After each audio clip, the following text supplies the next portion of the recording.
বিশ্ব শান্তি রক্ষার মতো দেশের ভেতরে অর্থনীতির চাকা সচল রাখাও এক বড় যুদ্ধ।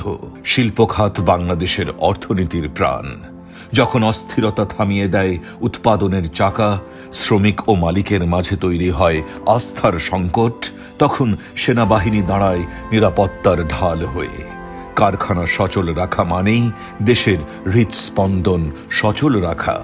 যেসব ফ্যাক্টরি নিয়মিত বেতন দেই এবং শ্রমিকদের স্বার্থ রক্ষা করে চলি, আমরা কিন্তু 4 তারিখ পর্যন্ত কিন্তু ফ্যাক্টরি চালাতে পেরেছি। কিন্তু 5ই আগস্টের পরে সাধারণ শ্রমিকদেরকে ভুল বুঝিয়ে ফ্যাক্টরি বন্ধ করার চেষ্টা করা হয়েছে। তো এটা আমাদের জন্য একটা বড় চাপ ছিল।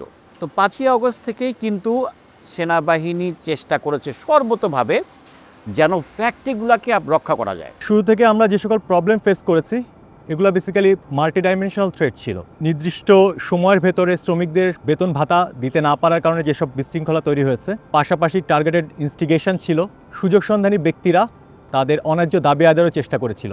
এসব ক্ষেত্রে আমরা চেষ্টা করেছি তথ্য সংগ্রহ করে প্রতিরোধমূলক ব্যবস্থা গ্রহণ করতে। একই সাথে একটি ইন্ডাস্ট্রির সমস্যা যাতে পার্শ্ববর্তী কোনো ইন্ডাস্ট্রিকে কাজে বিঘ্ন না ঘটাতে পারে, আমরা সেই চেষ্টা করেছি। এবং একই সাথে যে কোনো বিশৃঙ্খলা নিয়ন্ত্রণে আমরা শিল্পাঞ্চল পুলিশ, বিজিএমইএ এবং শ্রম মন্ত্রণালয়ের সাথে সমন্বয় করে দায়িত্ব পালন করে আসছি। সেনাবাহিনী ভীষণভাবে যেটা ভালো কাজ করেছে সেটা হচ্ছে গিয়ে মানুষের আবেগটা বোঝার চেষ্টা করেছে, তাদেরকে ঠান্ডা করার চেষ্টা করেছে, যেন ফ্যাক্টরিগুলো ক্ষতিগ্রস্ত না হয় সে চেষ্টা করেছে। সেদিক থেকে আমরা অত্যন্ত কৃতজ্ঞ। তাদের প্রত্যেক দায়িত্বই একটি শব্দে গাঁথা: ভরসা।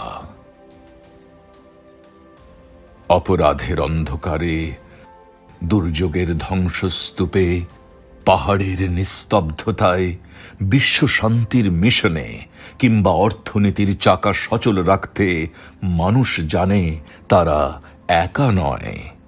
বাংলাদেশ সেনাবাহিনী এই জাতির ভরসার ঢাল।